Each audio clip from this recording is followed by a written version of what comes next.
Welcome everyone. While everyone is still taking their seat, I will welcome to the stage our speakers.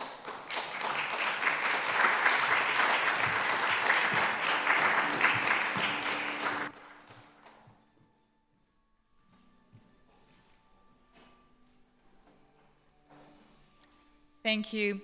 Well, thank you everyone for being here today, both in this room and online. So welcome to this event, Steel for People and Planet, the stakeholder event that we're very excited to share with you. So I'll start by introducing myself. I am Cynthia Rocamora from an NGO called Reclaim Finance. I'm very happy to be here today for this event that we're organizing with these amazing speakers that we have here on stage. So this event has been organized by Fair Steel and Shiny Claims that you can find the social media handles on this slide. So just to tell you quickly what will be happening today. In terms of agenda, we'll have a very short welcome by our host. Then you will hear speeches and resolutions from each of our speakers. Each of them will give you a small speech and then table the resolution. Then we'll have a very short Q&A session, so we'll be able to take questions from the room, but also questions from online. After that, we will vote on the resolution, so you can, of course, vote online and in person. In order to vote, you need to have your cell phone with Wi-Fi or data to be logged onto the internet, and we'll tell you how to proceed. And then we'll have very quick closing remarks. We're together until 3:45. And then I will give the floor to Jean-Louis Zayn, our host from Initiative pour un devoir de vigilance. Jean-Louis, thank you very much.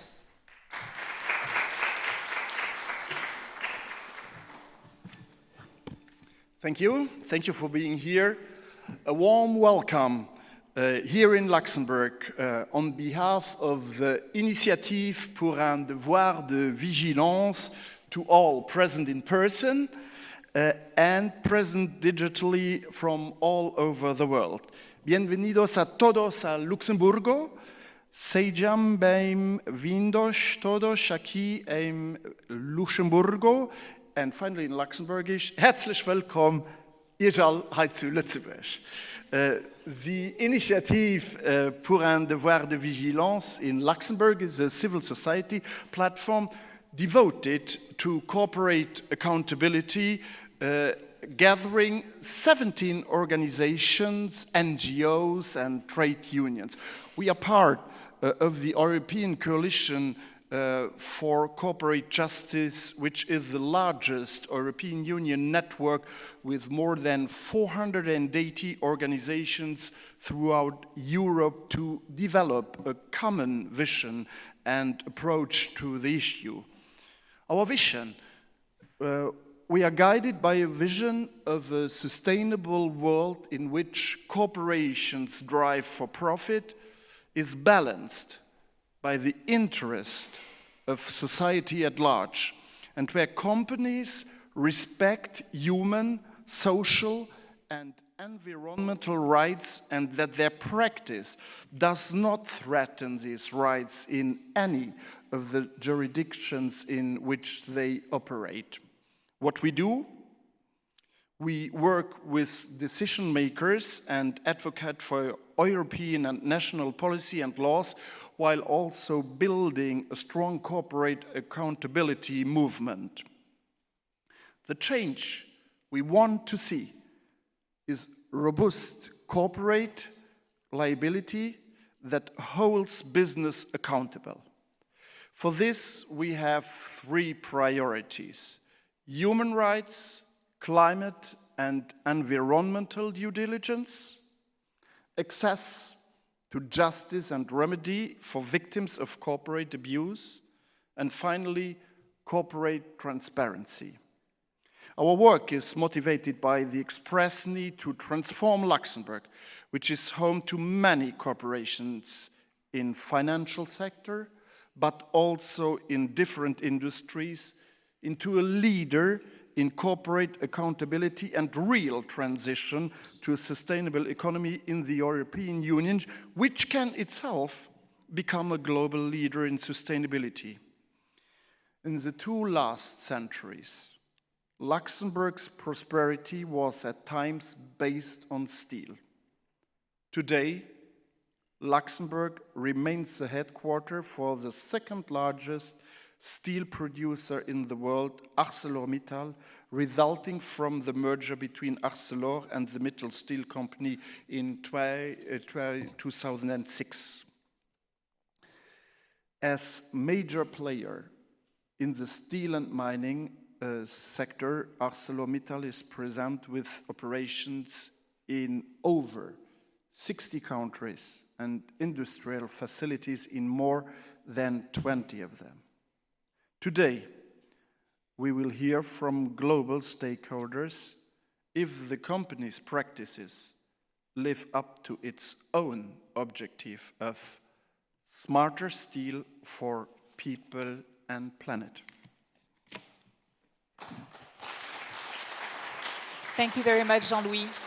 I will now welcome our speakers. Our first speaker starting will be Eduardo Mosqueda from Tsikini.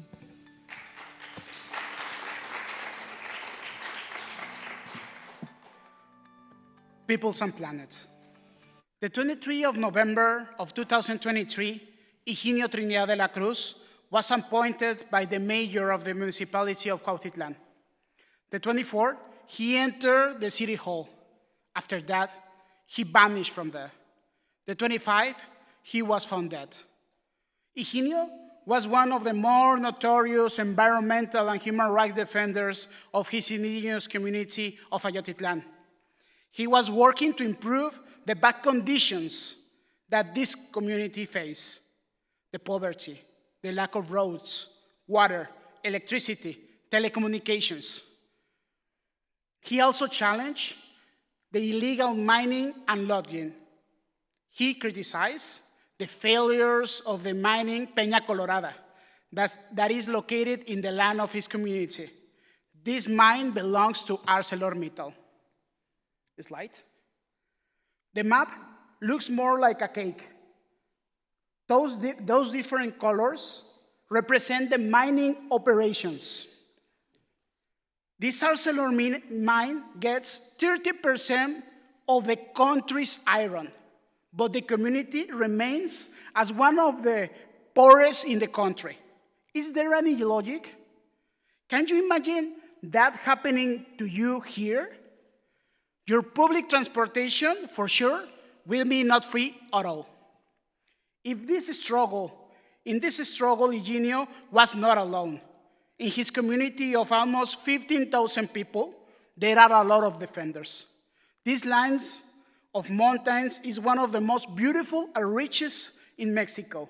You can find thousands of endemic species of plants, fungus, animals. Just the water could supply almost 500,000 people. Also, the richest spot of iron in the country that benefits ArcelorMittal and Luxembourg. The commitment of the human and environmental defenders is because indigenous people, they are indigenous people. They have a deep connection with their territory, an inherent part of their lives. They cannot imagine their lives without it or outside of it. So, it's deeply connected to their survival as a First Nation. Celedonio Monroy Prudencio, 2012, presente. Rogelio Rosales Ramos, 2020, presente. J. Santos Isaac Chavez, 2021, are some of the names that holds, because they disappeared and were killed to defend our future. I am Eduardo Mosqueda, part of the organization Tsikini, based in the city of Guadalajara, the west part of the country. As a group, we support indigenous communities that face injustice and heavy harms on their human and environmental rights. We are part of the Fair Steel Coalition. That's why we are here. Because the problems that local communities that are sacrificed to the supply chain ask for justice as unfair treatment. The ArcelorMittal is one of the main actors of this scene. Slide. That's the pipeline that use the water of these communities to transport the iron from the mountains that you see here to the coast of Mexico. In 2012, the defenders of the community submit a lawsuit against the operation of ArcelorMittal mine.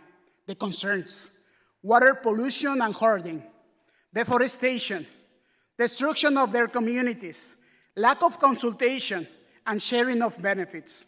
In 2013, when the community got an injunction that stopped ArcelorMittal from mining all the permissions, license, and concession that allows the project to operate, it was not fulfilled at all. The consequences to the defenders were huge. The one that signed it was kidnapped and forced to withdraw that lawsuit in the courtroom in 2020. Just before, in 2017, the company signed a new agreement that banned any complaint by any member of the community, threatening them to stop any support if anyone did it.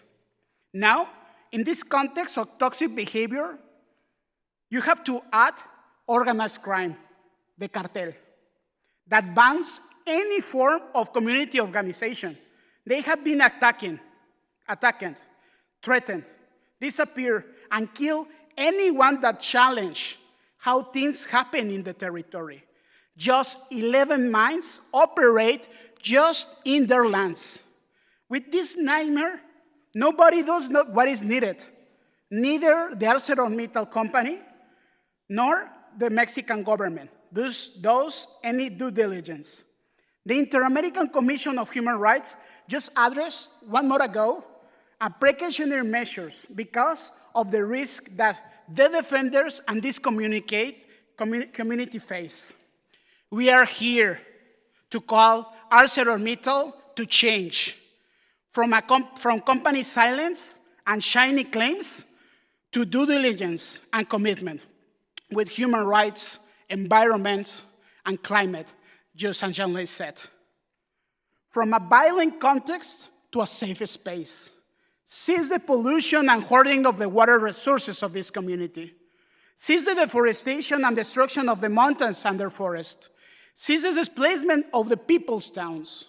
I call on ArcelorMittal to fund an international group of experts to conduct an environment and a human rights impact assessment with active input from the affected communities, including a determination on the right to share benefits.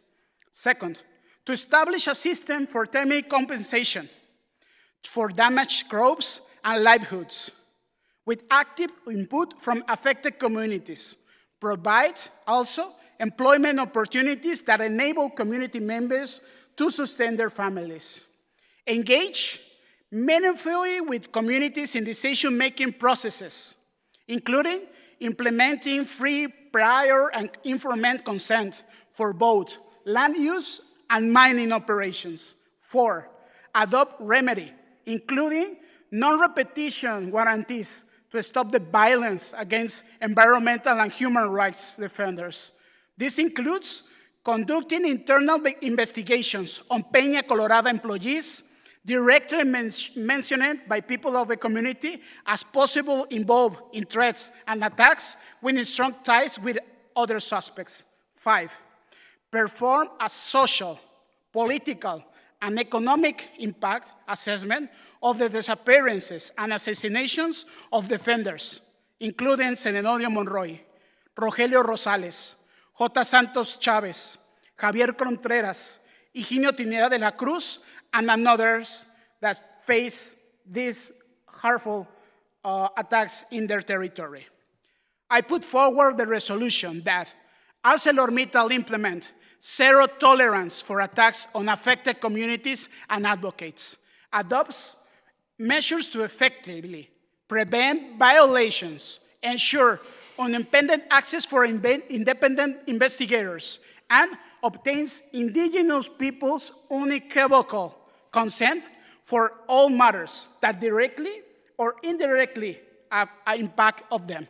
Thank you so much. Thank you, Eduardo. I will now welcome Caroline Ashley from SteelWatch.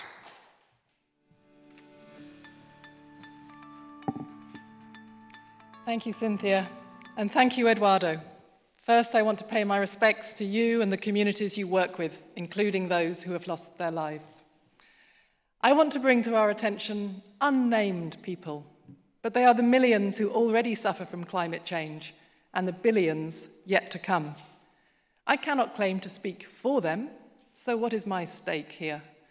I am Caroline Ashley. I'm the director of SteelWatch, a non-profit organization founded exclusively to turbocharge the transformation to a decarbonized steel sector that underpins a thriving net zero economy.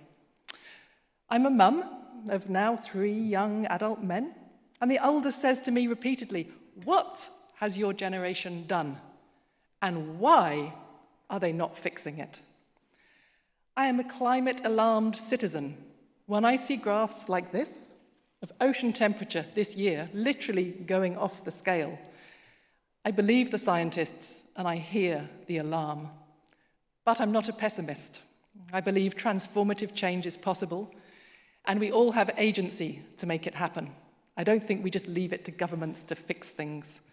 And I particularly think large, powerful international companies have a responsibility for the harms they create and also to transform their business model for a very different, stable, and thriving future.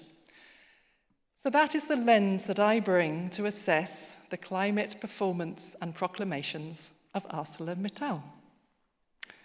The climate footprint of ArcelorMittal, self-reported by the company, is 114.3 million tonnes of carbon dioxide a year, comparable to the country of Belgium, 11 million people.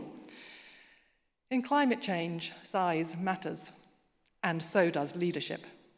ArcelorMittal claims to be a leader in the climate transition. In the words of Aditya Mittal on their website, ArcelorMittal has been working hard to be at the forefront of our sector in the net zero transition. If they're claiming to be a leader, they have to act like a leader, because there is nothing worse than a leader that underperforms. It drags the whole sector down with it. So, what does this leadership look like in reality, and what should it look like? Firstly, I call on ArcelorMittal to commit to climate action that is scientifically validated to be in line with a 1.5 degrees climate scenario. ArcelorMittal does have a net zero target for 2050. Great. Some steel companies don't even have that. But let's be clear. Net zero in 2050 is not at all sufficient to align with a 1.5 degrees limit on climate change, which is what the scientists tell us we need. If the steel sector continues to just burn the carbon budget till 2049, 1.5 is way gone. Civil society has been flagging for a while that ArcelorMittal, their plans do not align with 1.5 degrees. Fortunately for you, but unfortunately for the planet, I don't have to prove that to you today with clever graphs or texts or numbers, because last week, the company acknowledged it for themselves in public. In the words of the Integrated Annual Review, just published, they say, "We appreciate the work that the Science Based Target Initiative has done to model a 1.5 degree trajectory for steel. After much discussion and consideration, we have concluded that in the absence of appropriate global policy, we are not in a position to credibly set a science-based aligned group target at this point in time." Well, at least they're very honest about the fact their plans do not align with 1.5, but we call on them to make that a priority, to set updated targets 2030, 2040, and to ensure the joint venture in India is included in this. Secondly, I call on ArcelorMittal to publish plans in 2025 to transition out of coal globally, by 2040 please, and to commit to clear timelines for green hydrogen. Now let me explain. ArcelorMittal has 33 operating blast furnaces, with more being built in India. In a blast furnace, metallurgical coal is burned with iron ore to remove the oxygen from the ore, making molten iron and carbon dioxide.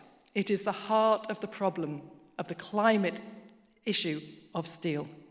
Every company should have a clear, detailed plan to transition out of blast furnaces at group level and asset level. ArcelorMittal does not. I was at a steel conference in Hamburg earlier this year, and we asked the ArcelorMittal speaker, would you at least commit to exit blast furnaces by 2050? No, he said, he could not, because it depends on the technology, on the market, on prices. That is business speak for business as usual. That is not transformation for our future. I was lucky enough to visit this Ghent steel plant with its 2 blast furnaces early last year, and I thank ArcelorMittal for hosting non-profit organisations that day. We also saw Steelanol, where carbon is being captured to make ethanol.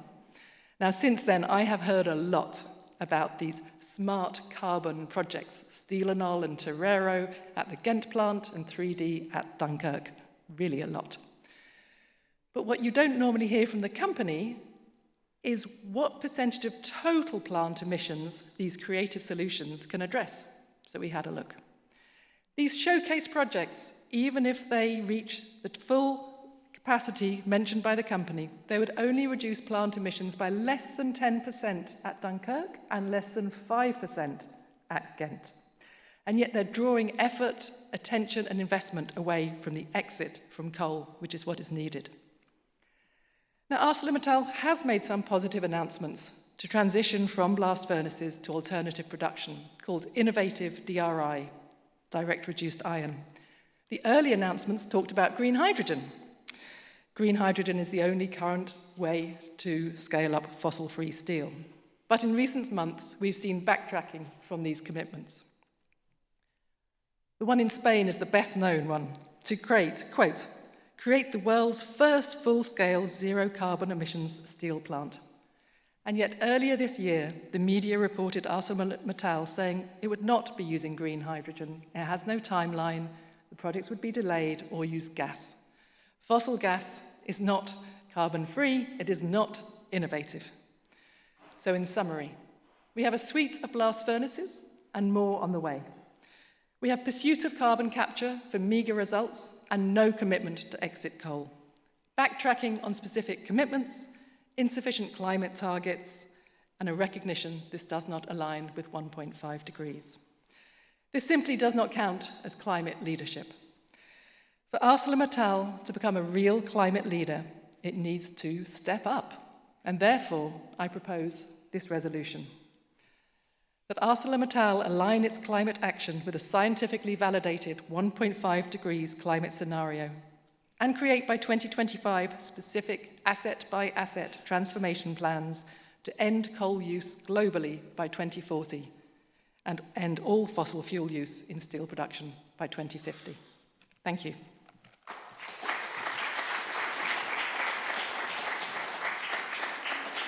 Thank you, Caroline. I'll now welcome Fernanda Venzon from the Environmental Defenders Law Center.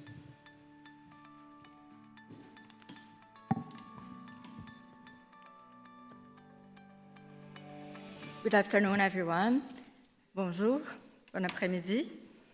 I'd like to bring another topic to our discussion now.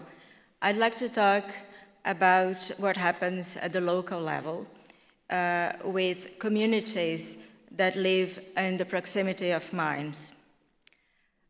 The communities who live in the proximity of iron ore mines and are directly impacted by the operations.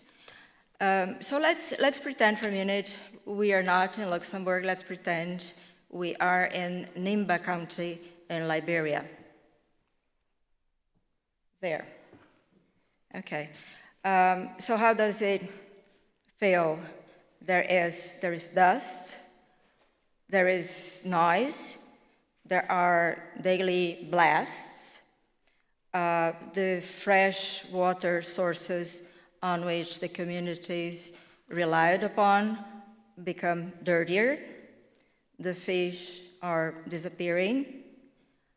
Now, picture you're a farmer and your crops have been just bulldozed in your absence. And then you have to wait for 2-3 years to be compensated. I would have preferred that you heard what I'm going to tell you firsthand from our invitee, Dada Konkah from Liberia. Unfortunately, he was not able to come. He applied for a visa to come here to present in this conference, and our organizations provided letters and funding for him to come. However, that was not enough for the French embassy, and his visa was not granted. So I'm here to convey to this assembly his message. But before I do that, I'd like to introduce myself. So I'm Fernanda Venzon. I am an attorney, and I am the director of the Environmental Defender Law Center. I have worked with local communities impacted by resource development projects for more than 20 years. And in my capacity as an attorney working for EDLC, I have visited families impacted by mining projects, and I have heard from them about the extent of those impacts. I have also visited mines and smelters. Now I'd like to convey to you a message from Dada Konkah from Liberia, and I'm quoting him now. Yes, this is what you see in the picture was his house. This is where he lived. ArcelorMittal Liberia and its contractor company unlawfully entered our land where me and my family live.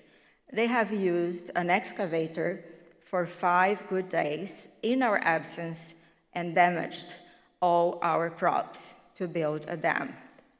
ArcelorMittal Liberia has not settled this with me, and since the construction of the dam, the whole land area has become flooded.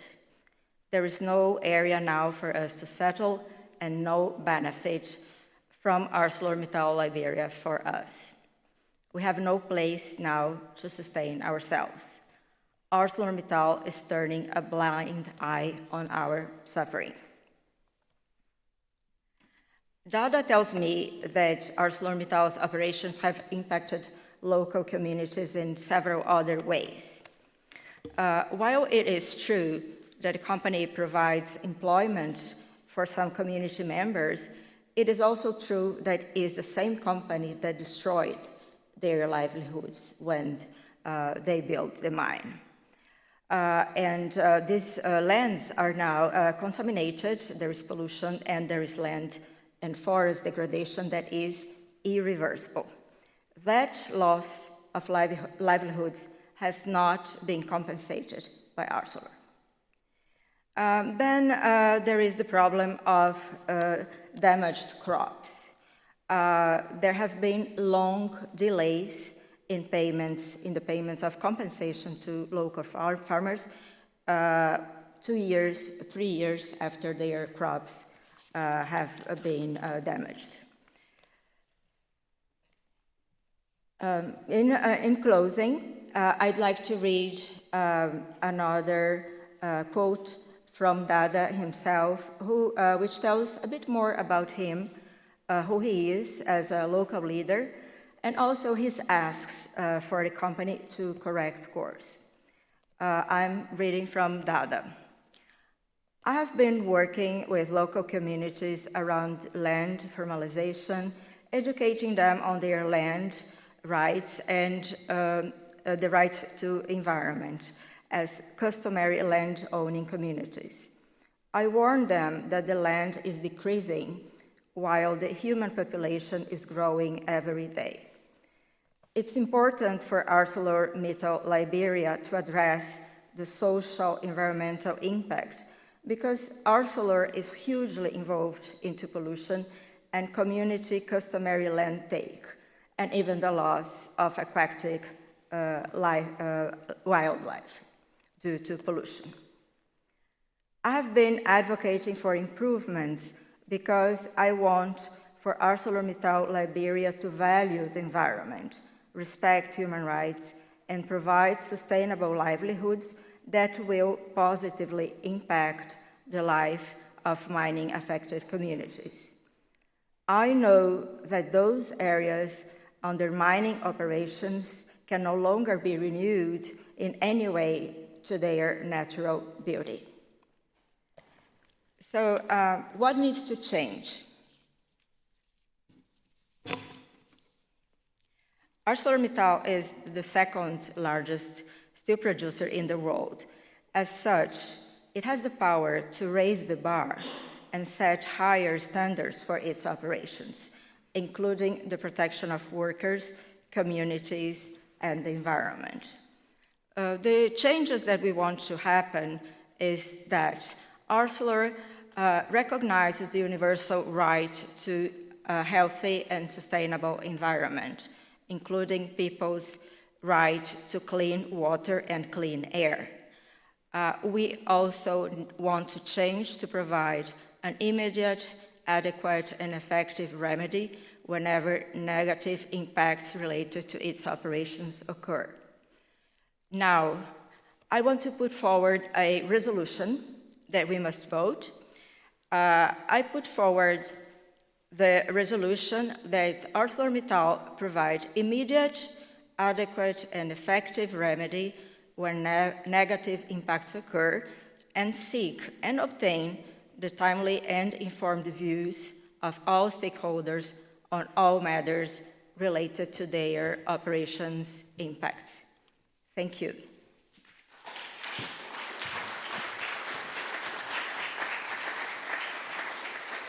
Thank you, Fernanda. I will now welcome Samson Mokoena from the Val Environmental Justice Alliance.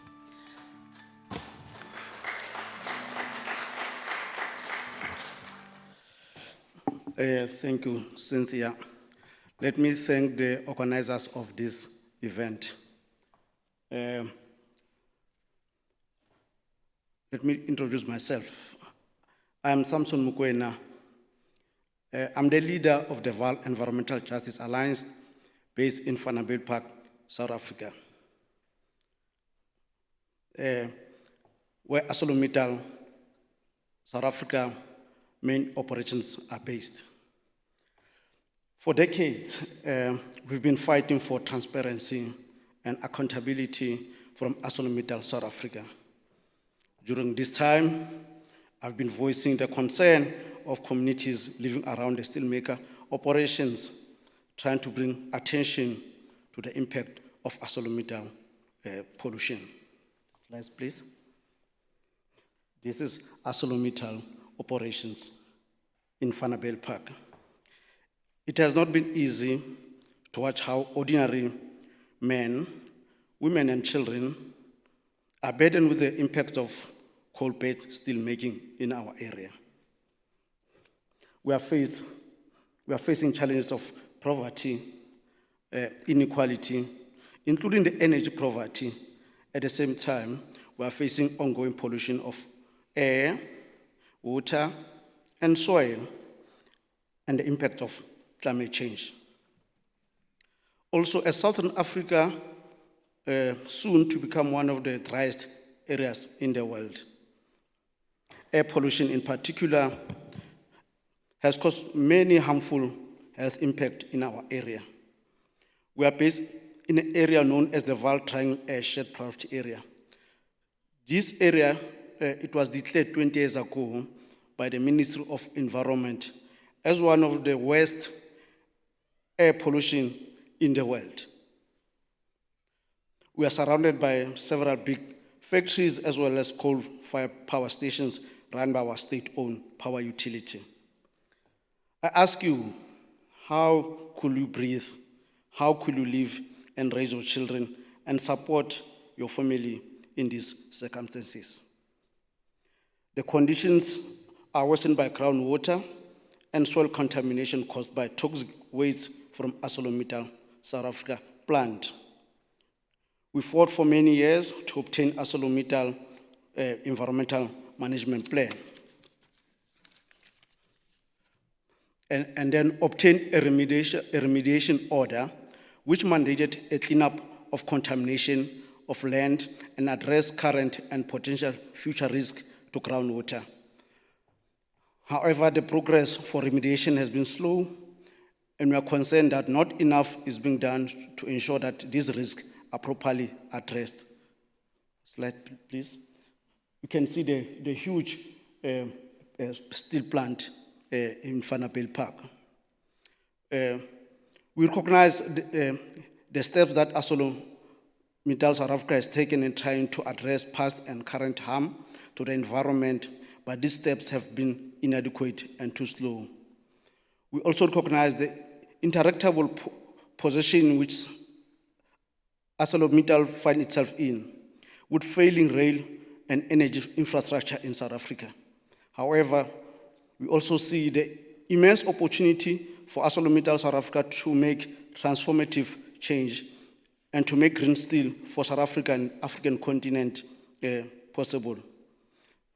In doing so, creating dignified livelihoods and contributing the sustainable development of our continent. We recognize the importance of the steel for development, but we want to see this done in a different way, one which respects us as people and respect the planet.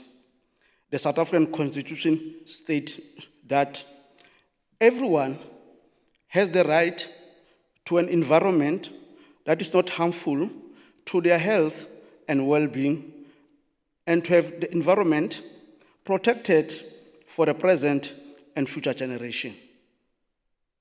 It is enshrined in our Constitution, in the Bill of Rights, that we have a right to environment that is not harmful to our wealth, to our health and well-being, and to protect that environment for the future generation.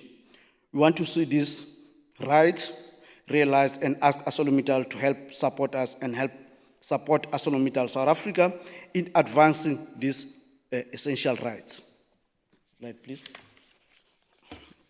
These are the community protests that takes place outside ArcelorMittal on an annual basis.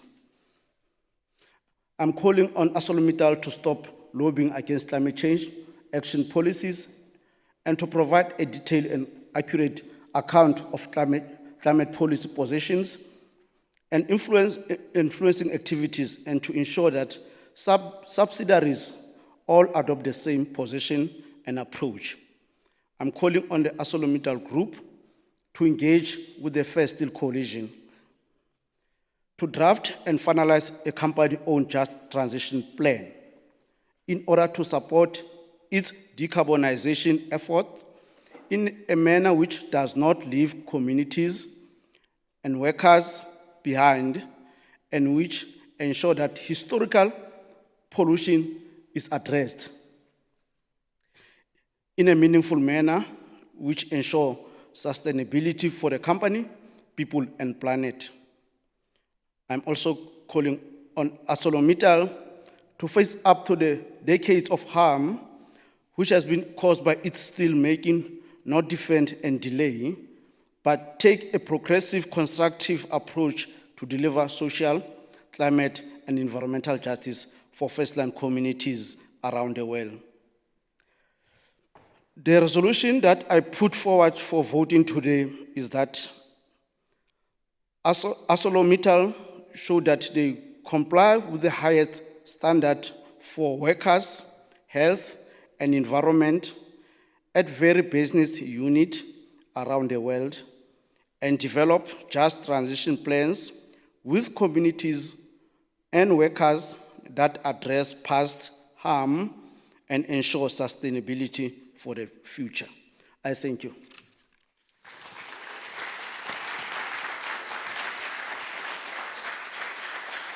Thank you very much, Samson. I will now welcome our last speaker, Julia Hovenier from BankTrack. And before Julia speaks, if I can just grab the attention of our tech team, the return screen for speakers has been stuck on the Gantt picture. So if there was a way to fix that, that would be amazing. Thank you. Thank you, Cynthia, and good afternoon, everybody. I just want to say that it's both an honor and quite emotional to be the last speaker at this event tonight. And I just want to say thank you so much to Cynthia, Eduardo, Caroline, Fernanda, Dada, and Samson for traveling all the way to Luxembourg, well, We wish Dada could be here, but for traveling to Luxembourg, the home of ArcelorMittal, with your stories. And I really, really hope that they're heard. Because for many of these communities, this has been a long-standing fight for a just and fair steel industry. I am in absolute awe of the perseverance and the courage of all of the communities represented here today. My name is Julia Hovenier, and for me, I joined this fight far more recently. For the last year, I have been tracking and campaigning the flow of money into the iron and coal mines and steel plants that are accelerating the climate crisis and stripping communities of their rights from around the world. I am here today as part of a global movement of campaigners that wants money and the financial system to work for people, nature, and planet over profit.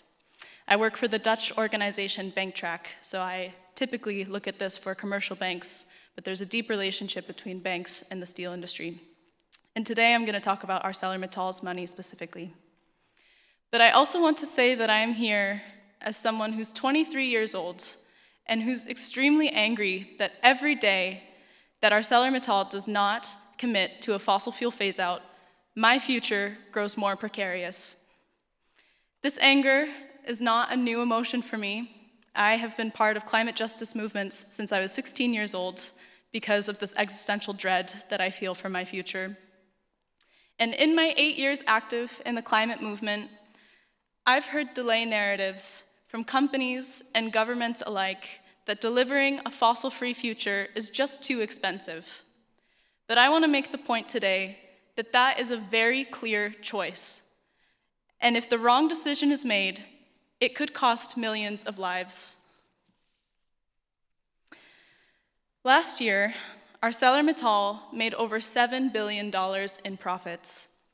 How they choose to spend that profit will determine the safety of its 120,000 workers around the world, the health and the security of communities living next to its operations, and whether the world manages to keep the global average temperature increase beneath 1.5 degrees Celsius.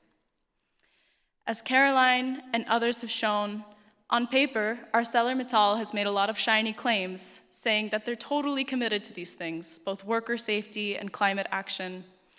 But in the end, if any of you are familiar with corporate campaigning, there's a universal truth that if you really want to assess how a company is doing, you need to follow the money.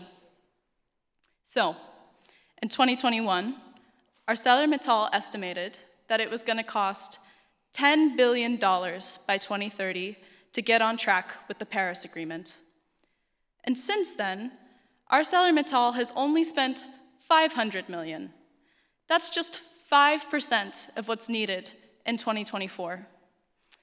But what's even more shocking is that in that very same period, since 2021, ArcelorMittal has distributed more than $11 billion to its shareholders in the form of share buybacks and dividends. In other words, between 2021 and 2023, for every dollar that ArcelorMittal spent on decarbonization, they spent $22 on their shareholders. But this was last year. Maybe they've changed. You know, after experiencing, the world's hottest year on record, maybe they're actually going to put their money where their mouth is and commit to decarbonization spending at the rate that's needed. But no, this here is their budget for 2024. And as you can see, they've budgeted between $300 to $600 million for decarbonization this year. And that pales in comparison to the $1.5 billion budgeted for strategic growth projects. But what that really means is that they're spending $1.5 billion on expanding the mines and the steel plants that are polluting our future. Instead of committing to cleaning up its mess, ArcelorMittal is investing in that very same mess's expansion. And rather than taking full accountability for this, ArcelorMittal continues to argue that it needs government support in order to decarbonize its operations. Of the $10 billion that it estimates that it needs before 2030, they state that $5 billion, half of that, should come from its host governments. But instead of waiting for taxpayer money, What if ArcelorMittal redirected the profit that it's paying into its shareholders' pockets into decarbonization and into our futures? To address every single one of the issues brought forward here today, from the safety of human rights defenders to the ability to breathe and take care of your family, we will need massive amounts of investment. And I don't doubt that some of this will need to come from governments as well. But ultimately, this cannot be used as an excuse to delay. Everyone has the right to clean air, water, soil, and a secure future. But ArcelorMittal is depriving communities of that right by investing their profits into their shareholders, rather than investing in a fossil-free future. So now, ArcelorMittal has a choice. Either they can continue enriching their shareholders, or they can commit to a just transition in a fossil-free steel industry. If ArcelorMittal can pay $11 billion to its shareholders in 3 years, then surely they can spend the full $10 billion needed for decarbonization over the course of a decade. So, I am calling on ArcelorMittal to firstly, put its money where its mouth is and fully align its financial strategy with the Paris Agreement. This means spending money on fossil-free technologies and not letting a single dollar go towards the coal-based expansion of the steel industry. Secondly, ArcelorMittal needs to abandon its policy of using its profits to repurchase equity and stop increasing dividends per share. There's precedent for this. They stopped increasing the dividends per share during the COVID crisis because they were not performing as well financially. They can do the same for the climate crisis. Thirdly, ArcelorMittal needs to triple its spending on decarbonization capital expenditure and invest in decarbonization across all of its operations in the global north and in the global south, and stop making decarbonization investments contingent on state aid. Finally, ArcelorMittal needs to develop a public investment plan for pollution control and occupational health and safety at every single one of its sites around the world. Now, to achieve this, I put forward the resolution that ArcelorMittal will abandon its policy to buy back shares, put a temporary hold on dividend increases, and invest the full $10 billion needed before 2030 in order to transition to fossil-free steel industry. Thank you.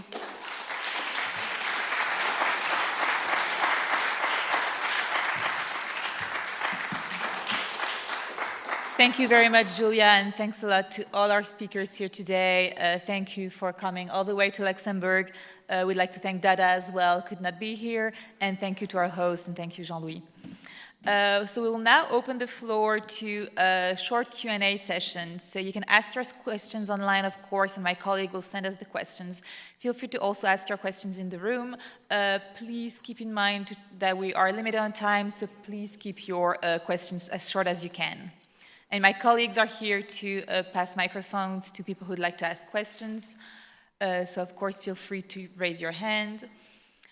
While we wait for the first question, perhaps I can start asking our speakers here today. Oh, so we have one question to the side of the room. Hello, good afternoon. Thank you so much for being here. I am Fernanda Venzon, Director at Interim of Amnesty International, here with my colleague who is the Chargé of Plaidoyer. Very happy seeing you, very happy meeting you. I'm very happy of hearing from you. I'm very sad of learning so much and so many things that worried us completely, and thank you for your feedback on all these issues. Then my question would be, we are members of the Initiative pour le Devoir de Vigilance here in Luxembourg, and from your perspective, what will be your advice for us, civil society in Luxembourg? What should we do from your point of view? Thank you so much. Thank you. Excellent question. Who would like to take this one? Eduardo? I think that the company, ArcelorMittal, feels have a pretty high confidence and is pretty comfortable in our countries, in South Africa, in Brazil, in Mexico, in all the global south. We have to strengthen the ties with the civil society of the global north in order to bring accountability. in these places. Because unfortunately, in Mexico, in a lot of other places of the Global South, the violence, the harassment breaks that opportunity with the communities. For example, in the community of Yotitlán, as I said, the cartel and the violence stops any form of organization. The company that have great interest in there, and the governments from the global south, from the global north, and the organizations from the global north needs to have an alliances with the communities and the organizations in order to do like we are doing right now, and go further even. Thank you. Thank you very much, Eduardo. And it's true that being here all together is already a good answer to that question. Do we have another question in the room? Yes, over here. Okay, so I'd like to thank you for all the, yes, I can be there, So first of all, I'd like to thank you for all the speeches. And also I'd like to ask you if you have an idea of other actors that could engage in this transformation. We are talking about Arcelor, so that's the company. We are talking about civil society, but also what other actors can and should be engaging in this so we can do that change, okay? Thank you. Thank you very much for this. And I think, Julia, I would like to take this. Yes, definitely. As a financial campaigner, my first response to this, I'm so happy you asked. So ArcelorMittal receives a massive amount of debt from its financiers, especially banks, and actually French banks, BNP Paribas and Crédit Agricole, have quite a strong relationship with ArcelorMittal, and quite recently also gave ArcelorMittal what's called an ESG-linked loan.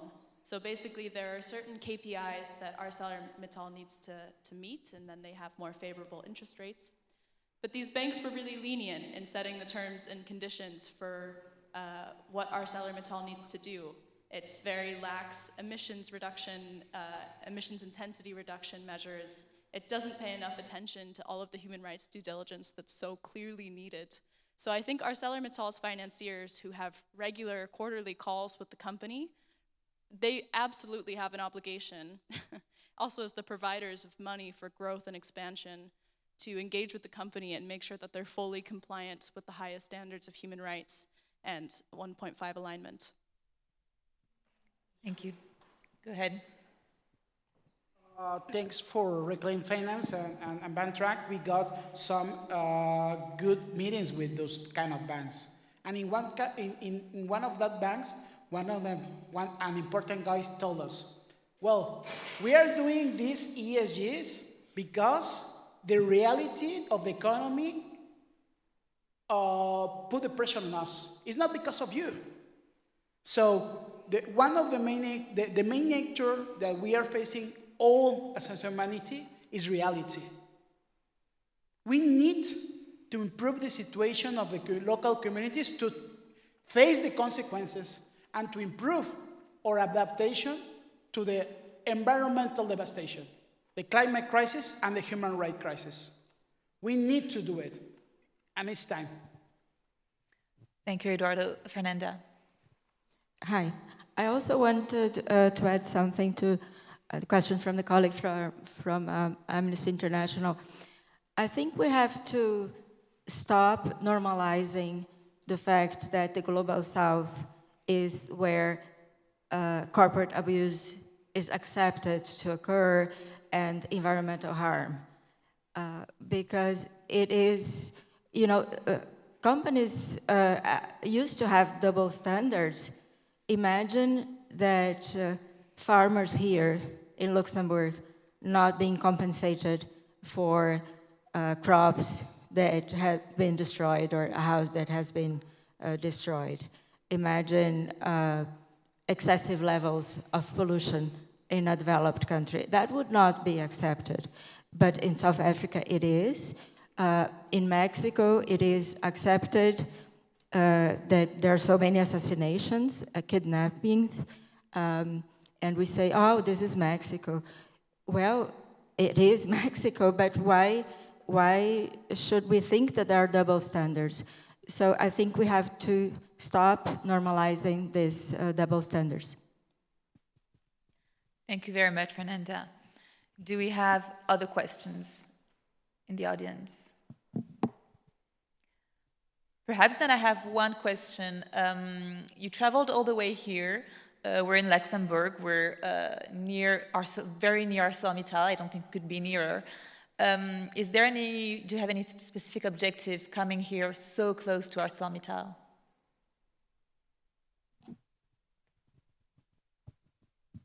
Yes.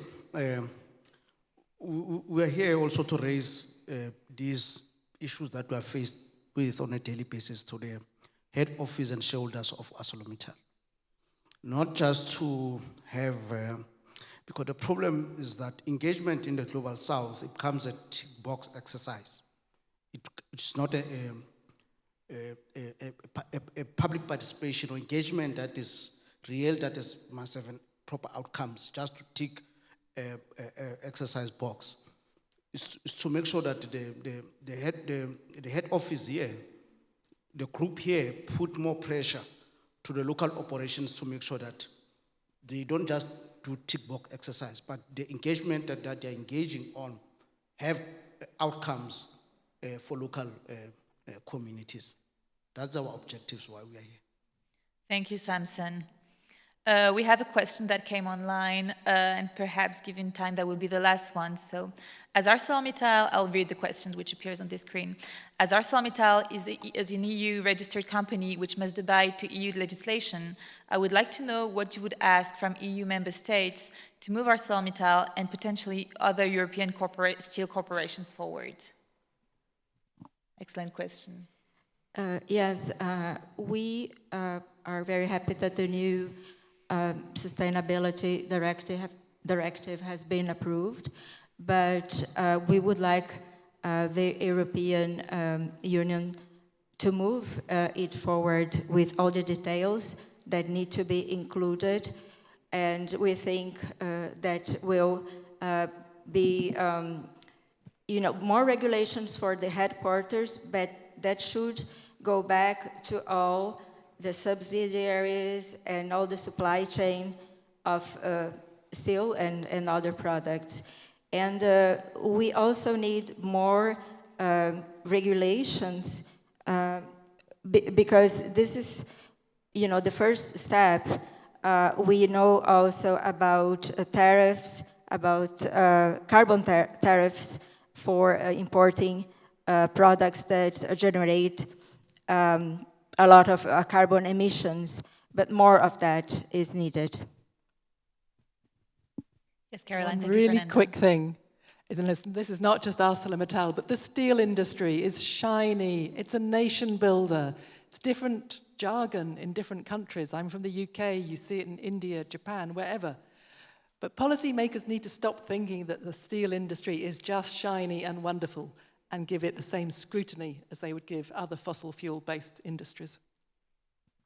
Thank you. So I think we'll finish today for the Q&A session. We're, of course, happy to chat at the end of this event in the room. We'll now move on to the voting of the resolution. So you remember that each speaker tabled one resolution. So I will ask you now to take out your phones, and we'll go to the vote on the resolutions to something called Slido that we use to vote. So to join the Slido, you can either scan the QR code, and I feel like a lot of you are already familiar with this, or you can go to slido.com and enter the number that is here, so 1208-313. Online, you can also do that as well. So joining the Slido, you'll be asked to vote for the first resolution, which I will now read. So the first resolution is for ArcelorMittal to implement zero tolerance for attacks on affected communities and advocates, to adopt measures to effectively prevent violations, to ensure unimpeded access for independent investigators, and to obtain indigenous peoples' unequivocal consent for all matters that directly or indirectly impact them. So you can now vote on this resolution. I see that we now have about 24 answers. We'll wait just a few more seconds before showing the results. And I think my colleagues are ready to show the results. And you can still vote while we show the results. So please, can we see the results of this resolution? 100% yes. So this is very satisfactory. So this resolution has been passed. Thank you very much to everyone in the audience and to everyone online as well. Next resolution, resolution number 2. Resolution number 2 is as follows. So it's the climate resolution. So ArcelorMittal aligns its climate action with a scientifically validated 1.5 degrees climate scenario and create by 2025 specific asset-by-asset transformation plans to end coal use globally by 2040 and end all fossil fuel use in steel production by 2050. You can vote on this resolution as well, which was, each resolution was presented by one speaker, so this was the resolution presented by Caroline. I think we can now show the results. We have 45 answers, almost 50, and 96% yes. So this resolution has been passed. Interesting to see that 4% had no opinion. It's, a small figure, but it's still interesting for us to see. So third resolution, which was presented by Fernanda, so ArcelorMittal to provide immediate, adequate, and effective remedy when negative impacts occur and seek and obtain the timely and informed views of all stakeholders on all matters related to their operations impact. So you can now vote for this resolution as well. I think we can be close to showing the results. We have almost 50 answers. Let's see the results. And at 100% of votes, this resolution has been passed as well. Moving on to the fourth resolution that was presented by Samson. So this resolution reads as follows. So ArcelorMittal shows that they comply with the highest standards for workers, health and environment at every business unit around the world and develops just transition plans with communities and workers that address past harms and ensure sustainability of our future. So you can continue voting, now you know how to do that. Can continue voting, and we almost have 50 votes. So I think we can show the results. And this resolution has been passed at 96%. We still have the 4% of no opinion, interesting, but this resolution has still been passed by quite a vast majority. And finally, to the last resolution that was put forth by Julia here.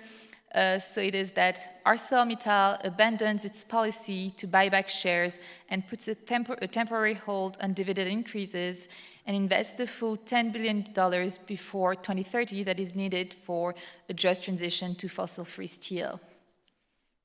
And that is a very timely resolution given that ArcelorMittal's shareholder AGM is tomorrow as well. So you can now vote for the resolution. I think we almost have all our votes.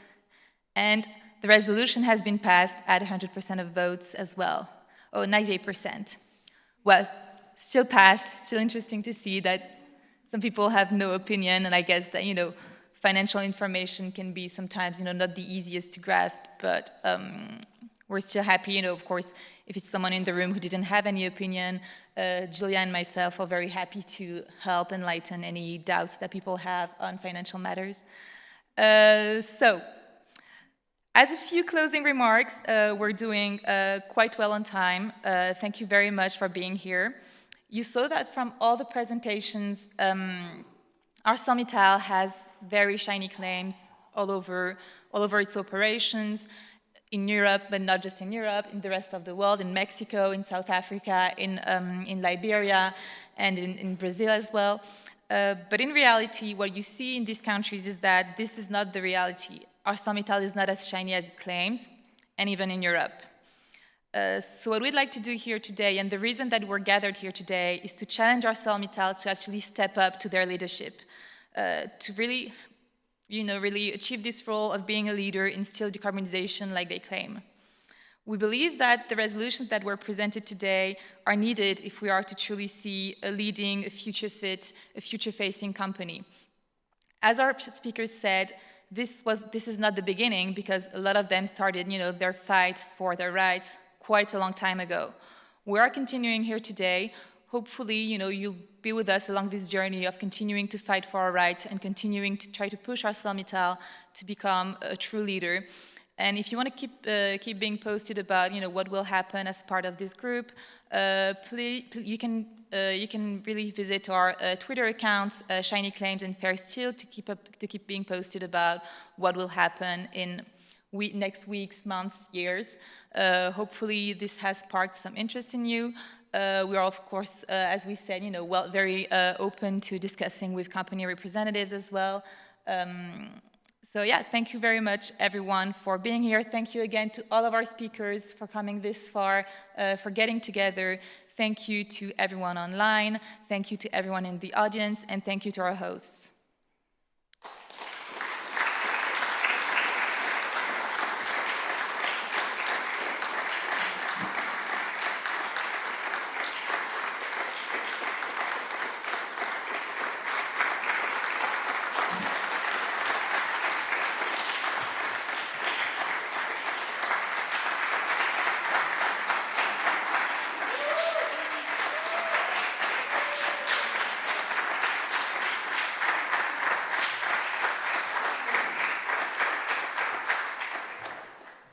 And for everyone in the room, there is a small buffet at the back of the room if you want anything to eat or to drink.